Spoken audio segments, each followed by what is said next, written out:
Welcome back to another week here on MWO Sports, brought to you by Coolbet.co. I am Ryan Drury. I'll be joined as always by Clarkey and Steve Sabber, and a couple great special guests for our Christmas special as we will be taking a break for the holiday season. Alison Brown, personal trainer here in Listowel, after officially being recognized for setting the Guinness World Record for most burpees in an hour. It'll astonish you to hear her final tally. She smashed the old record. And we'll chat with Sportsnet prospect guru Sam Cosentino. World Juniors right around the corner. What kind of chance does Canada have of defending gold on home soil? We'll also, as always, chat with our wagering expert Kris Abbott from Coolbet on the upcoming NFL games and some World Juniors odds, of course. We want to lay some money down on that. You're listening to and watching MWO Sports, brought to you by Coolbet.co. This is MWO Sports.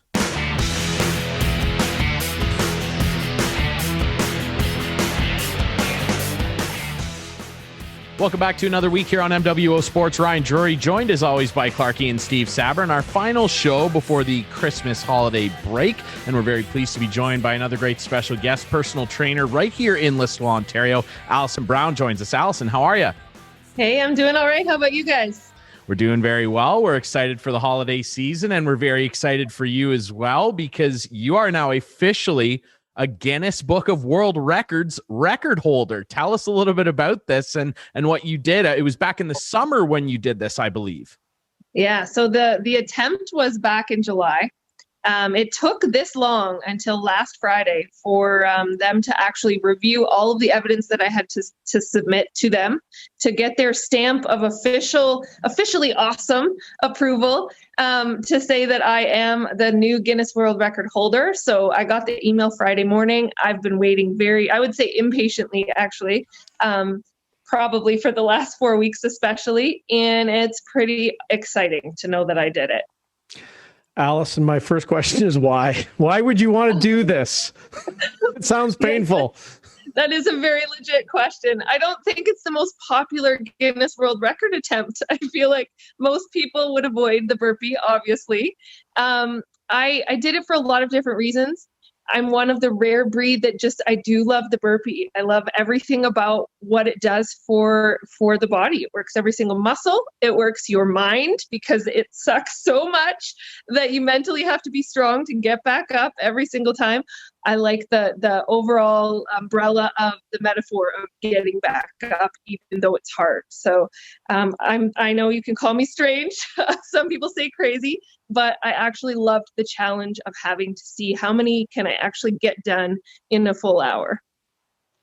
Alison, another point I read in an interview that it was something that you were able to show your children focus and, being able to do something, an accomplishment that you can prepare for and execute.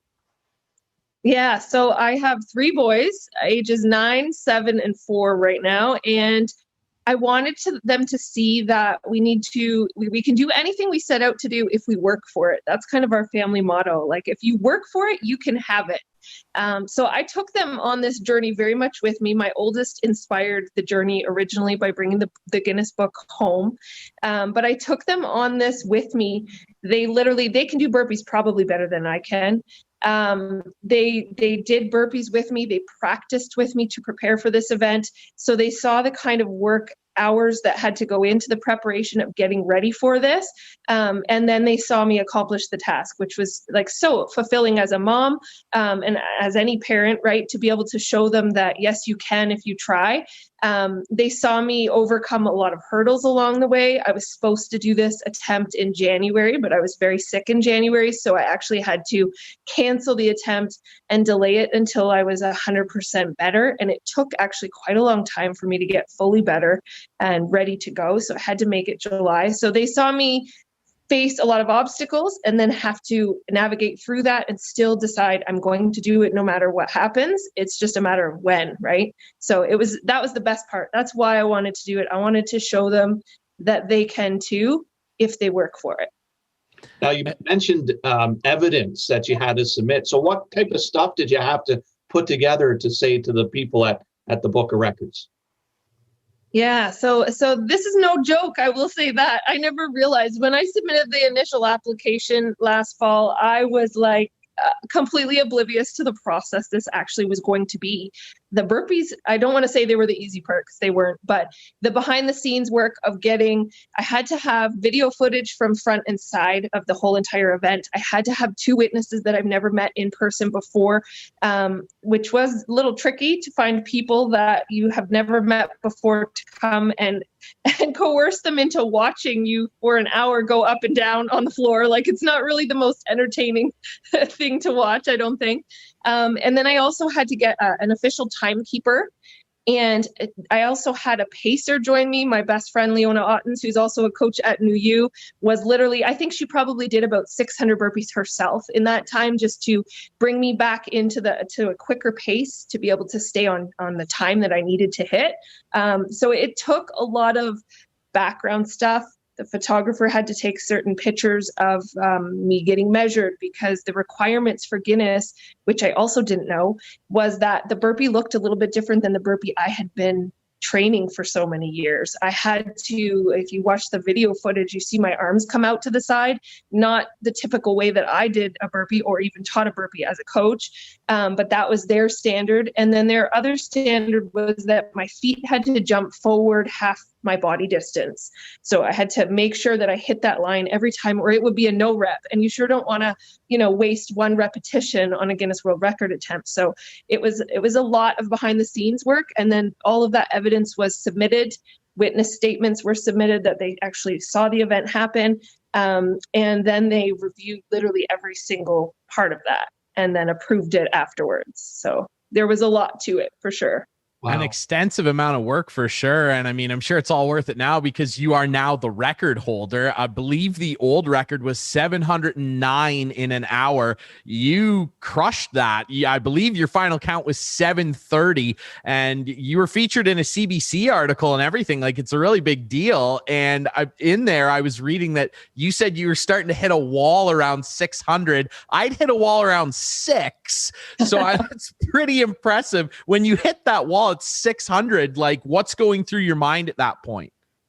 Well, to be honest, what the heck was I thinking? Why did I think I wanted to do this? All the, just all the doubts that would go through your mind when anything gets hard, right?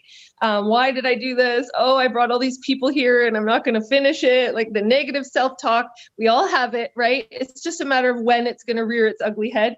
I literally said a prayer at 600. My legs were like lead. So I jumped up and they felt like lead at 600. And when I laid back down, I thought, oh, dear God, how am I going to finish this? How am I going to do this? And then Jen Fenton, who's a Norwell District School Board teacher, phys ed teacher, who actually was my witness. I had never met her in person. She was sitting in the corner and she said, you didn't come this far to only come this far.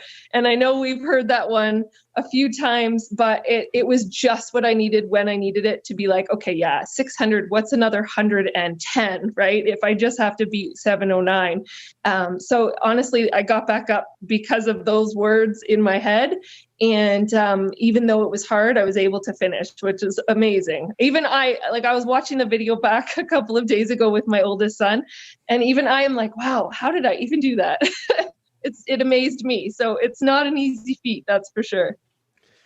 Alison, how popular has this been as the story grows? How many interviews have you done? How many people have reached out to you to talk to you? I'd imagine quite a few.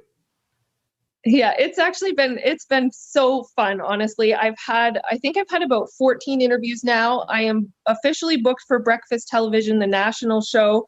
That'll be airing on December 30th. I'm super excited for that. And actually I've had people come into the studio just to meet me, which I'm like, I was looking behind me when they said it's you. I was like, who? And I'm like, I'm not anybody special. I'm just like everybody else. I just wanted to do a whole bunch of burpees. That was all. That's the only difference, I guess. So yeah, it's been really fun to just experience the whole whirlwind of what this is. And what I love is the one girl that I met on the street a couple of days ago in Listowel, she said, you gave people hope. And that meant so much to me because that's what this is all about. It has been a hard year. And to know that I got to contribute to the news being positive for even a second in people's lives right now is just, that's what I do. That's why I love to do what I get to do. Right. So that's what it's about. I was going to ask you what hurt after, but I think maybe it'll be a shorter answer if I ask you what didn't hurt after. Anything? Yeah, exactly. That's exactly right. I honestly, even my toes hurt. Even the muscles in my feet hurt. There was not a single muscle that didn't, but I will say what hurt the most actually was my abs. So if anybody wonders how you get, nice strong stomach, it's definitely burpees. Obviously easier way into them. Do them safely. There's lots of modifications, but it is definitely a core exercise after all. You mentioned about the positivity and you do some personal training. Is there anything that you do or you would suggest to people, especially headed into the winter months? We're still in the pandemic. How do you stay focused and positive? I think you need to have a goal. And then I think you also need to have a group of people around you that are going to hold you accountable to that goal. So as hard as it can be, if you want to, if your goal is I want to go for a walk 4 days a week, or I want to run 5K or whatever it is, it's really healthy to tell people that and tell your loved ones that and get them on board with that so that, they might annoy you on a Friday night when you don't want to go and do the thing that's going to get you closer to your goal, but they'll also hold you accountable and nudge you and say, hey, get off the couch. You said you were going to do this 5K, get training. People need people, right? We need people to hold us accountable. I had my boys holding me accountable. I had my husband in my corner all the way, reminding me okay, but you said you were going to do your training, so go do that first. I had my best friend Leona there 100% of the way with me, doing all the grueling stuff with me. So it takes having those people that will hold you accountable, surrounding yourself with the people that want to see you succeed. That makes a huge difference. If you watch back even the last 5 minutes, I wouldn't advise the whole hour because that can be a little grueling, but even the last 5 minutes of my attempt, you will hear all the screaming. Danette Wand, my phys ed teacher, who was the official timekeeper, my grade 10 phys ed teacher, you could hear her yelling, come on, Alison, come on. It takes people cheering us on to be able to accomplish anything. And it's very difficult coming into the winter months. We can easily lose focus. We can easily get in a slump. I think the first thing I would tell anybody is do not beat yourself up. A lot of people have said to me, I gained a lot of weight this year. My eating habits were crappy. And, I get that. We've had a hard year all around and people cope differently. And some people cope with food and some people cope by just throwing all their goals out the window. You can't beat yourself up for being human. You just need to pick up the next day and decide today's going to be different than yesterday. And it's just one step at a time forward will get you further ahead rather than just taking that step back and beating yourself up for not being where you want to be. So get around good people. That's my number one advice. Get around the people that are going to hold you accountable to whatever it is you want to achieve. Alison, before we let you go, I just want to make sure that I was some sort of inspiration as your former next door neighbor for doing this. I'm sure you saw all the hard work I would put into the house every day. No, I'm kidding. The last thing I want to ask you is what is next, Alison? You must have another goal to maybe break another record. What's next? I definitely have another goal. I never thought I would say this. Actually, I did a marathon before. I'm considering running another marathon. It might not be an official event as things are canceled, but I'm going to maybe clock out 42K and work up to that. So that's number one. And my original goal for this burpee challenge was 800 reps. So I am 2 years away from my 40th birthday, and I might set out to tackle this one more time and hit that 800 rep goal for the big 4-0. So those are just a couple of the goals. Steve, we should look into how long, the squash marathon, maybe how long we could play squash together and set a record. We're just about there, Clarkey. I think, if we get past that hour mark, without falling on to the ground, we'll be good. Yeah. We played 2 hours one day. That's got to be close, I would think. We did. Yeah. We did. Anyway, thanks, you should Alison. Google it because you just never know, right? Yeah, I'd be afraid to find out. I think I'd be afraid to find out. Yeah, I'll file the paperwork for you boys for sure. Well, Alison, this is extremely inspiring, like Steve said, and like that woman said to you. Yeah, I think you've definitely given a lot of people around the community hope, and really people around the country that read this story. I mean, it's really inspiring stuff. Congratulations on being a Guinness World Record holder and for having a record that's actually pretty cool. I mean, you know, there's the guy in there with the longest fingernails and stuff. At least you put like some work into your record. Before we let you go, like Clarkey said, I'm sure a lot of people are going to be inspired to be getting fit and will want to be coming to you for advice. I know you're down at New U Studio. How can people get in touch with you guys and get involved? Yeah, so they can email us at info@newustudio.ca. We also have a website, www.newustudio.ca. Would love to help you in any way that we can, for sure. Thank you so much for having me, guys. Appreciate Absolutely. It was a great pleasure. Hope to run into you in town at some point and get some burpee tips from you. You are the one to go to for it. So congratulations, Alison. We really appreciate this. Thank you. Thank you so much, guys. All right, we'll take a quick break here. When we come back, we will chat with Sportsnet's prospect guru, Sam Cosentino. World Juniors just around the corner. What kind of chances do Canada have of defending gold here on home soil? You're listening to and watching MWO Sports, brought to you by Coolbet.co. This is MWO Sports.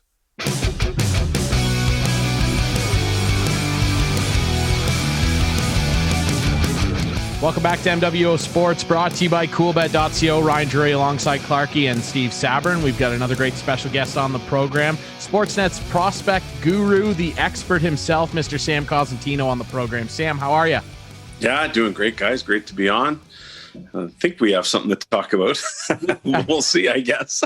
I guess we'll find out. And for our viewers live from Golden Gate and the mustache, too, take us through this. California Golden Seals, Dennis Marouk. Nice. I like it. I'm a Capitals fan too. I like the connection. Yeah. Sorry. I'm one of 27, maybe your 30, 60 goal guys. Yes. Now, you also worked with the Blue Jays for a while. Was Dennis Lamp? Because Dennis Lamp had one, didn't he? Yes, he did. Yeah. Was that before your time, though? Well, it was right around my time. I think his acquisition was, if not my first year or second year with the Jays in '87. Yeah, I think that pretty close. Close. Yeah, cool. Some classic names for sure. And hey, man, you're rocking it really well, better than I could. I can't pull that off at all. One thing we're wondering if it does get pulled off successfully is, of course, the World Juniors. It's right around the corner. Boy, Sam, I mean, obviously we knew there was going to be some issues with COVID. It's affected all sports, but man, this tournament has gone through some hiccups to get even just players there. Oh man, you know, the chartered flights and the wait and the refueling from 3 different European kind of hubs. And then obviously Canada with its protective environment that quickly changed to a secure bubble. And in one of the hottest spots in the country. So, you know, I think it's definitely a debatable issue as to whether or not the tournament should have even gotten this far. You know, having said that, I think everyone feels pretty comfortable that once in the bubble that they'll be good to go. So I'm not so sure I'm part of that. I think honestly, it's just like everything else in 2020. It's a day-to-day thing, a day-by-day thing. So, you know, just because we got through today, does it mean we're going to be able to kind of get through that next hurdle? You know, I guess a lot of that remains to be seen. Sam, how weird has this been? Obviously with COVID is one thing, but also with COVID happening and the players not playing, like usually at this time of year, we are like full force, ready to go. Know the players who are going. I couldn't tell you more than 3 guys right now. How weird has that part of it been for you? Yeah, I mean, I'm lucky because I have such a great history, and most of these guys I've watched play for 2 and some of them 3 years. So I'm lucky in that regard that I was pretty familiar with who was going and how it sorted out. But you're right, we would have had some games on Sportsnet already that would have showed you our Canada-Russia series. So you would have been familiar with a good portion of the Russian players, and you would have been familiar with all but the 3 NCAA players would have played in that Canada-Russia series, plus a couple of regular season games in which these players may have appeared. That opportunity never presented itself. I mean, the Quebec League kind of got off to a good start. The Maritimes were rocking and rolling. They got slowed down. the Quebec teams got slowed down right away. They went into a bubble to try and play catch up, and it's all quite a mess right now, just like everything else. But it's odd to see, like, you haven't been able to see anything live, and I'm getting sick of video. I can't imagine what NHL scouts are going through. Speaking of which, let's get to know the Canadian team a little bit, because as Clarkey said, how many players do we actually know? We know some returning players, but can you give us a little bit of insight about what we can expect as Canadian fans? Yeah, for sure. A really deep team. So I think starting from the coaching staff, Mitch Love comes back from last year. Andre Tournier moves from the assistant job to the head job. The addition of Michael Dick, I think, is really key. Jason LaBarbera comes back as the goalie coach. The three goalies are somewhat of an unknown, although each of them has had their varied level of success.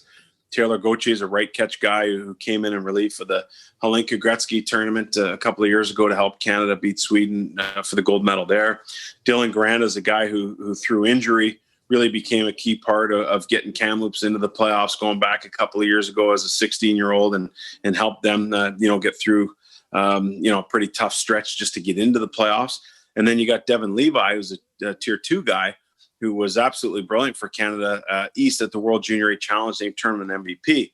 When I look at the back end, anchored by the 2 returnees, you got Bowen Byram, a Colorado pick, you got Jamie Drysdale, an Anaheim pick. Those guys will eat likely between 25 and 30 minutes a game and likely play as a pair with Byron on the left and Drysdale on the right. And then you've got some variants there. You got Thomas Harley's a big rushing defenseman, played with Dallas in the bubble. Then you got Justin Barron, a guy who's come into his own, got through some blood clot issues with Halifax. Caden Gooley, first-round pick of Montreal.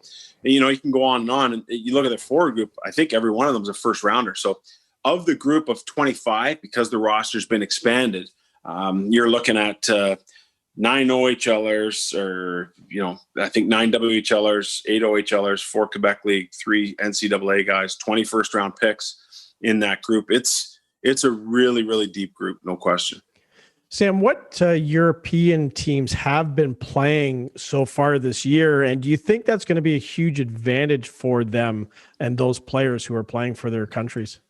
Yeah, I think it's an advantage. I mean, some of them have played in their respective leagues, and a lot of them in the pro leagues, whether it be in the Liga in Finland, the Czech Extra Liga, so on and so forth. So some games have been played. The Russians have been playing the Karjala Cup. I know some players participated in that event as well. But it's not like they've played, 30 or 40 games, which you might have played to this point. You had some experience in the Quebec Major Junior Hockey League. A couple of the NCAA guys, I believe, have gotten into games already. But it's going to be an advantage. Players take that off season, or in this case, the pandemic season, to train and to work out. And so you want to be able to apply all of those things that you worked on during the time off. And those who've been able to apply that in a game situation have a much better leg up on the group that has just been playing inter-squad or hasn't played nearly as many games. Sam, obviously a decent returning player contingent here for Canada this year. Obviously up front, great to have Quentin Byfield come back, Dylan Cousins, Connor McMichael, and Dawson Mercer, who can all put the puck in the net and play good, solid two-way games. Obviously, you mentioned Bowen Byram and Jamie Drysdale, so they've got 2 pillars on defense. Goaltending-wise, though, it's going to be an interesting look. It always is. Canada, over the last number of years, have, outside of Carter Hart, probably have had, an up-and-down goaltending situation at times. Tell us a bit about the goaltenders that are going to be involved with this team and who is likely, in your mind, to seize the job. Yeah, so I think this situation is really interesting to me because you have 3 different guys, 3 different personalities, 3 different styles. And I'll start with Taylor Gauthier. Is a right catch guy, super athletic guy, really competitive, has struggled at times with his confidence throughout the years playing in Prince George. You have Dylan Garand, who's more reserved, a little bit more introverted. He's very technical. He's efficient. He's more of the classic goaltender, I guess you'd say. Clarkey, I know you like that one. And then you got Devin Levi, who's like that battler. He'll just do whatever he has to do to stop the puck. And it might not always look pretty. It might not always be the orthodox way in which you're supposed to play the position, but very effective at it. I mean, this guy's had crazy numbers going back to Lac St. Louis in his minor hockey days, into Carleton Place last year, won the CCHL goalie of the year. And then, of course, the World Junior A Challenge we talked about. He's now at Northeastern, yet has not played a game there. So when I look at the three personalities, you got Levi, who's kind of in your face and really has a confidence about him and has a bit of a chip on his shoulder because he's a smaller guy who's been told he can't do it. Drafted 5th from the bottom last year by Florida, 212th overall. And then you've got Gauthier, who went through the disappointment of not being drafted. And then you have Garand, who was drafted in the 4th round by the Rangers this year. So really, they're kind of all over the map. This competition absolutely fascinates me. And I think Gauthier will probably be given the most opportunity or the most leash because he's the oldest of the group. But I do think Devin Levi at some point will have a say in things for Canada. Looking at you mentioned the players training and working out. I'm curious to see what the conditioning is going to be like, because you can do as many workouts as you want, but until you get into a game situation, and this is a compressed tournament as well, a lot of ice in a short amount of time, what's the conditioning going to be like? So I think it was going to be pretty good until the 14-day quarantine. And it probably would have been okay if it wasn't for the most recent quarantine that they're in. The problem you have, Steve, when you come back now from this and you're getting into some pre-tournament games is you have to know how to balance the pedals. Because if you push these guys and you want to play them like you're already in the tournament, you risk guys being at injury because of the inactivity, let's say 19 out of, 20, 25 or 26 days. By the same token, you want your guys up to game speed.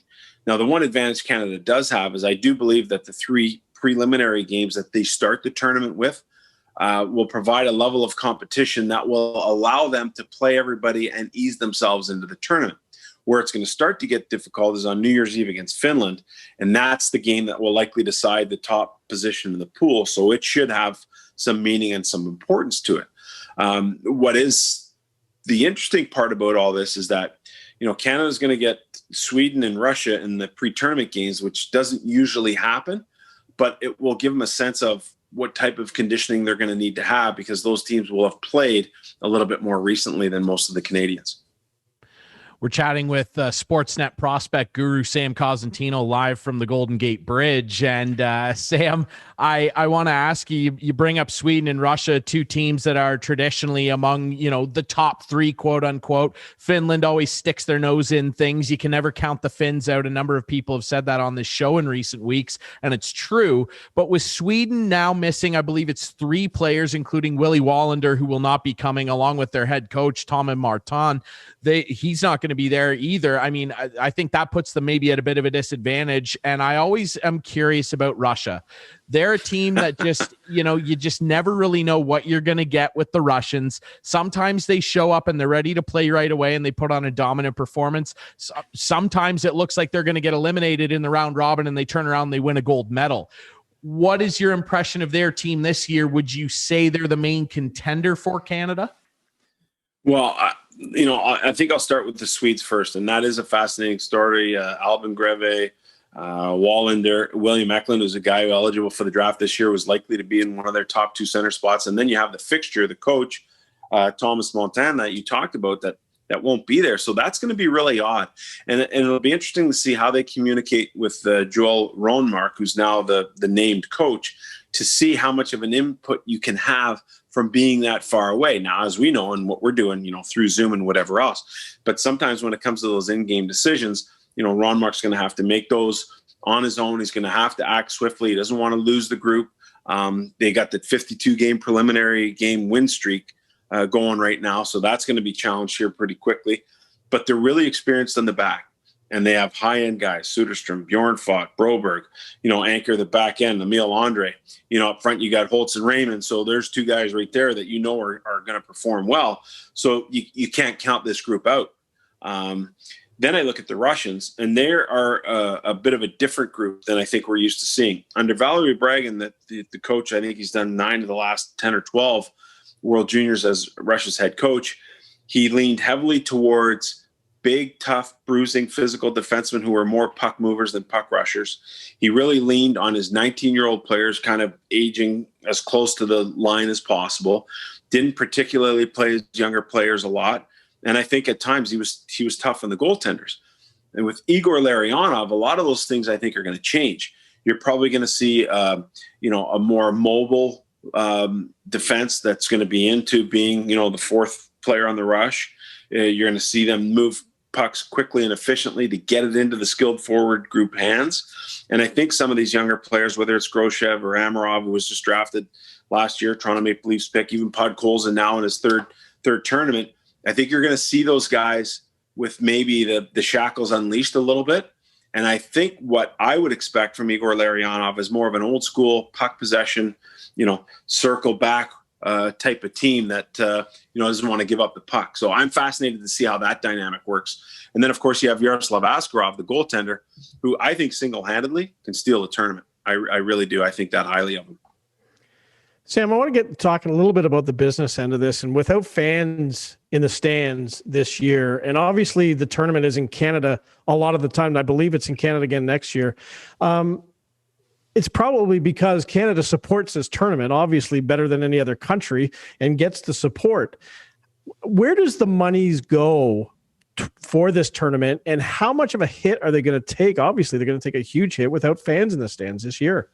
Yeah, it'll be huge. So there's definitely some TV revenue to be generated, and that's probably the driving force behind pushing this tournament forward. I think we need to be honest about that. But I'm not sure exactly how the dispersal of funds works. But I will tell you this, between private charter travel from Europe, between, Canada putting up its players in a hotel for 50 days, but, having that protective bubble environment, there's a lot of cost, and the testing, I can't imagine what the testing would be costing the IIHF, and I'm sure Hockey Canada is paying some portion of it to subsidize it.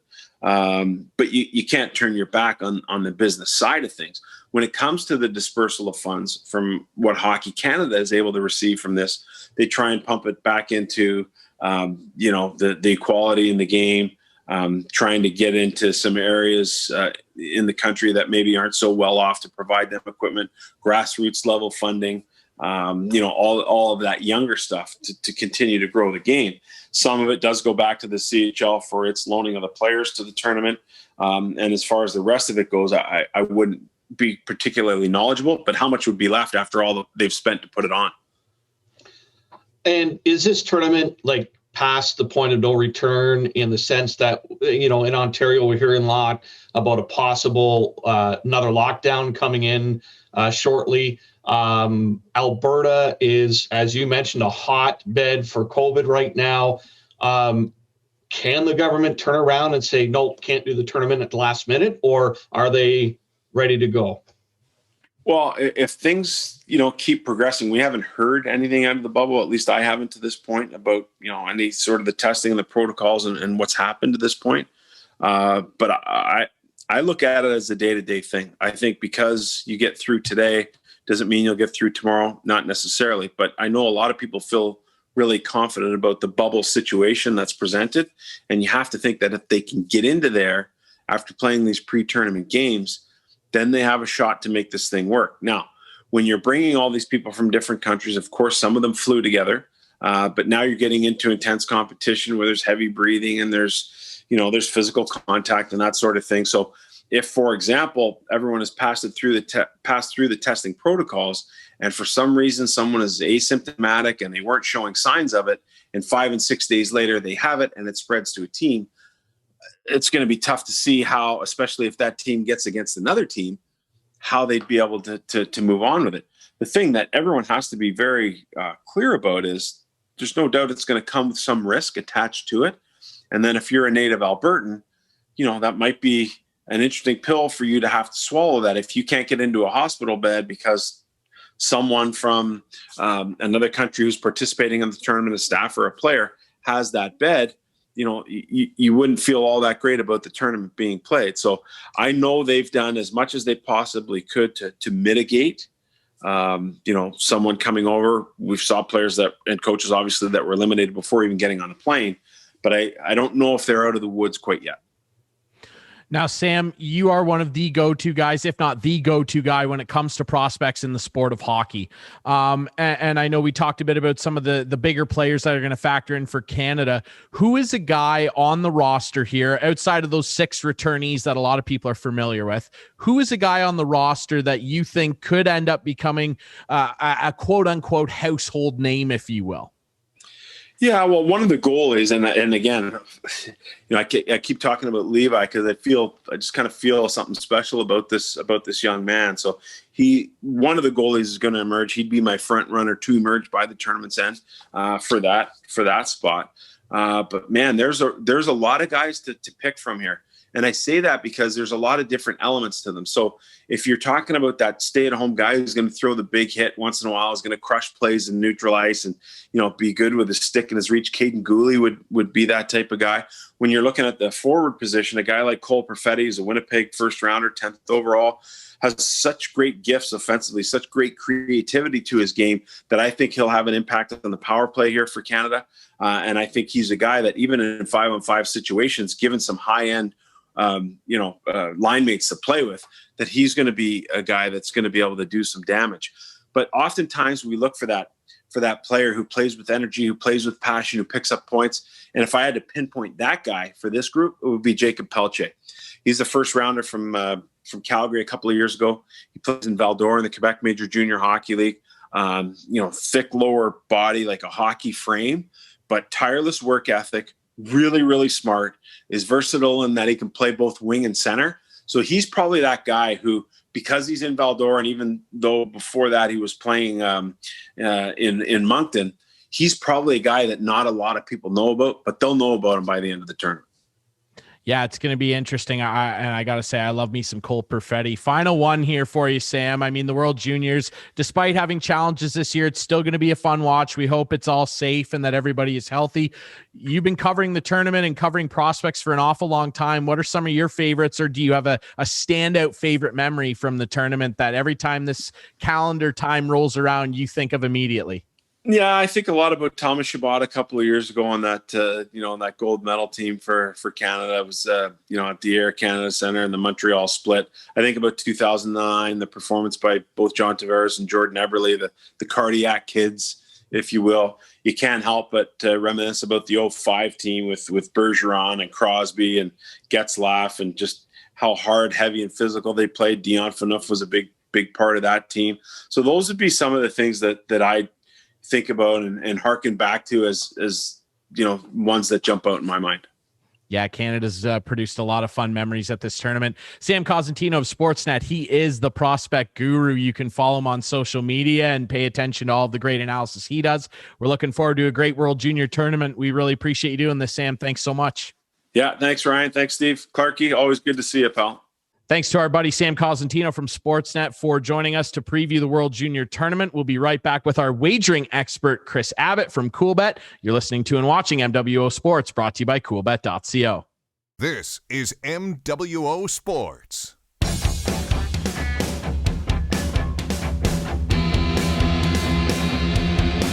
Welcome back to MWO Sports, brought to you by Coolbet.co. To wrap things up for the week, Ryan Drury still here with Clarkey and Steve Sabrin. We're pleased to be joined once again by our wagering expert from Coolbet, Kris Abbott. Kris, how you doing, buddy? Good, fellas. Yeah, I was on vacation there last week, so apologize for missing the show. But let's pick it up here. I heard you did well in my absence. I did do well. Hey, man, we all need a vacation, right? Absolutely. As brief as it was, I'm back in the saddle. Thank goodness. Let's dig into the World Juniors. You guys have odds up on the World Juniors. Obviously, Canada the favorite here, but let's talk a little bit about some of the long shots that could maybe produce some decent money for you if you were to lay them down on, say, a Sweden, a Russia. Who's kind of the betting favorite to make you some money? Yeah, I mean, it's interesting. It's hard to say because normally we've seen a lot of these junior players here in North America, and we know who to be excited about and all that, but obviously they haven't been playing. So one of the things that I kind of am looking at, especially early in the tournament, because, you'll be able to bet individual games as well, is these Czech players, these Finnish players, these Swedish players who've been playing like professional men's hockey, coming over and playing. I think Canada, the U.S. Especially, are going to be at a disadvantage starting this tournament. So I'd watch out for the Finns and the Swedes and the Czechs, especially early on. And I don't think the Czech Republic wins. Their junior program has certainly gone a little bit downhill over the last few years, but they're 39-1 to win the tournament. It wouldn't hurt to put a couple of dollars on them just in case. And then, Finland to finish top 3 at plus 150 is a bet I like, or to win at 9-1. You can never count out the Finns at these international tournaments. So yeah, Canada's the favorite. And yeah, we'll certainly see a lot of betting action from Canada, because obviously that's where the tournament's the biggest. But yeah, there's definitely some countries that you could look at for sure. What are some of the things that you can put money on, Kris? Like periods, shots on net, pucks flipped, hitting cameras. That one won't happen. Yeah, we're gonna just pretend that never happened and take the gold medal. Yeah, it's right now you can bet on the 2 groups and the overall top 3 finish and where teams will finish head to head in the tournament. So. For example, if you think Sweden is going to finish higher than Finland, or Finland is going to finish higher than Sweden, you can bet on that. There's some options there. And then when we get into the games, yeah, you'll be able to, bet on winner, loser, the total goals. I'm presuming we're going to have period by period betting, shots on goal props and things like that. I can't totally confirm that, but if I think back to last year, I know we had a really, really good offer and some good live betting options as well, where if a team is down after the first, say like I'm talking about, Canada starts the tournament slow and maybe they get down to, I don't even know who's in their group. Let's say they're playing Switzerland early. I don't know their schedule. I should. And they're down a couple of goals, and they're going to come back. So you bet it and you'll get a better number.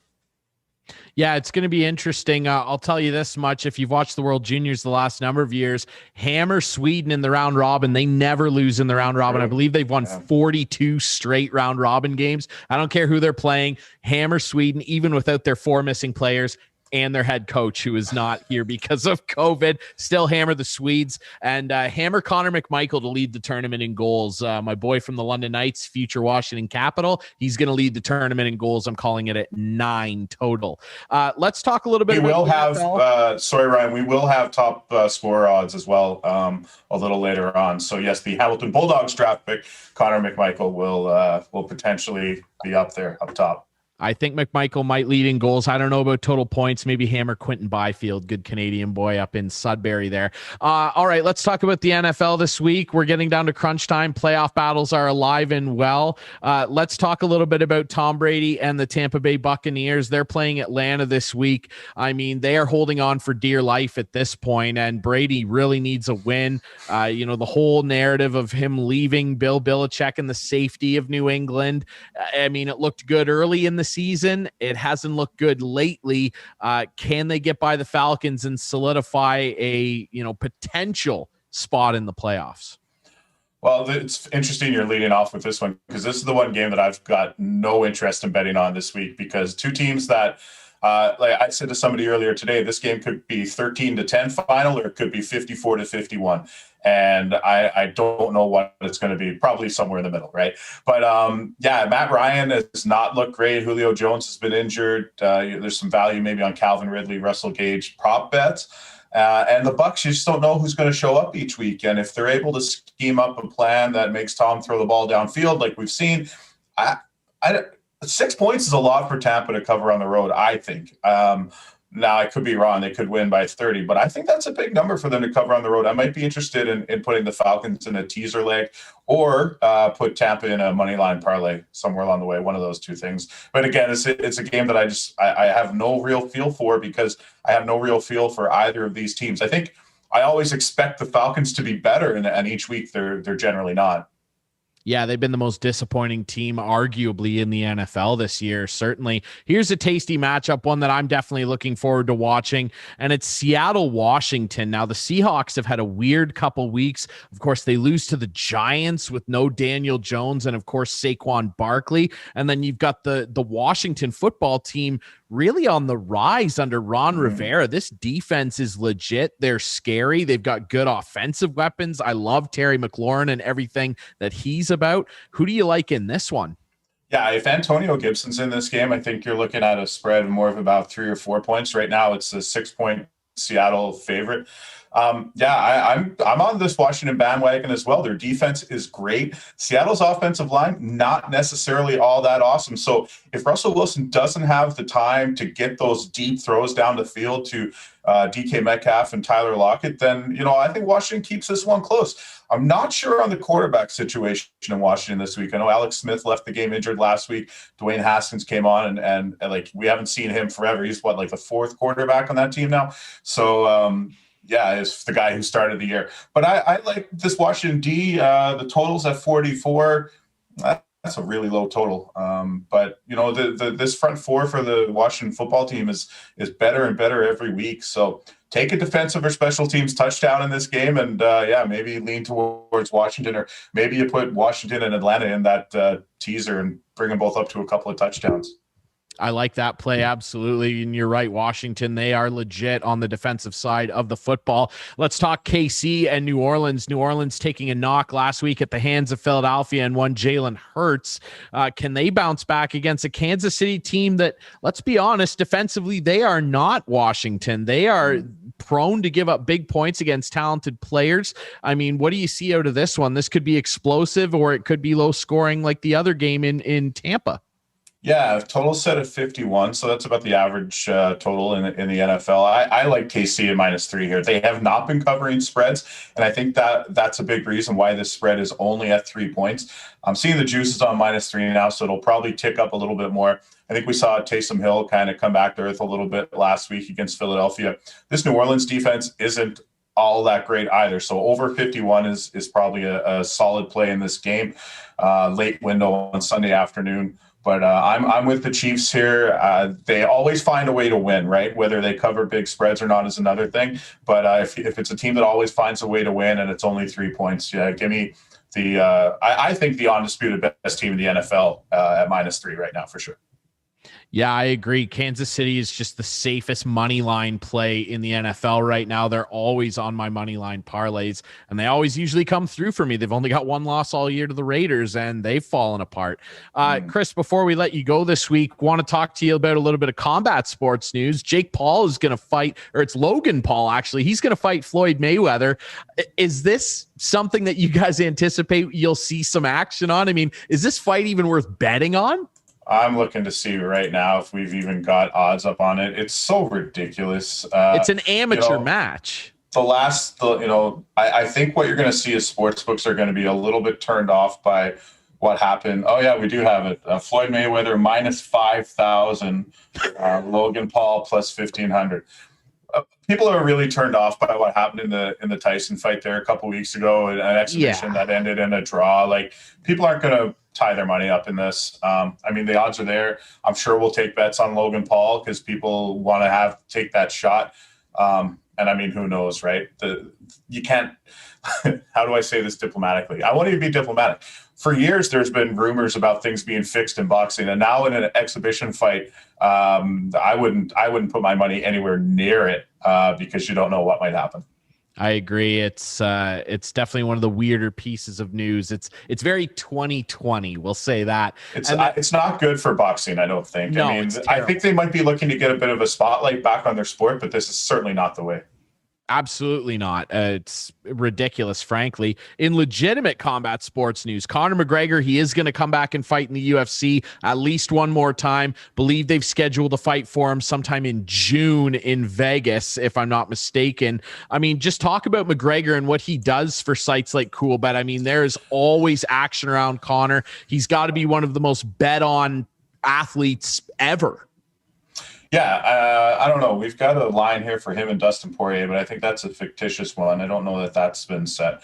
Anytime Conor McGregor fights, it's absolutely huge for betting sites. There's no two ways about it. Even if he's retired 74 times and keeps coming back, he's the ultimate showman. He talks people into the seats, like you hear about the old WWF wrestlers were able to do, like, Ric Flair and Dusty Rhodes and these guys would talk guys into the arena.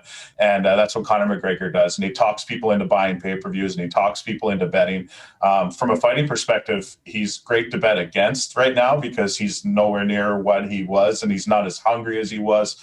And he doesn't have, when he fights and he doesn't have that huge like Irish following behind him, he's just an Irish guy in the ring in an empty arena. So I'd be betting against him because the money will come in on him. Looking forward to that. But yeah, to answer your question, it's absolutely massive, and I'll take all the Conor McGregors, all the Khabib Nurmagomedovs, anyone like that, any big names you can get. For example, if I'm watching UFC or if I'm talking about it and I say, oh, I'm watching the fights tonight, and people say, who's fighting? And the answer last week was Brandon Moreno and Davison Figueiredo. And if you're not a fight fan, you don't know who those guys are, even though they're awesome. But if I say Conor McGregor, people ask a follow-up question. So he's mainstream, and that's really big. Absolutely. It'll be exciting to see him in the ring again. I'm definitely looking forward to it. He is our wagering expert, Kris Abbott from Coolbet.co. Make sure you get in on the action this weekend and, of course, on the World Juniors. And, hey, when Conor comes back around, maybe get in on that as well. Kris, we really appreciate this, buddy. Thanks.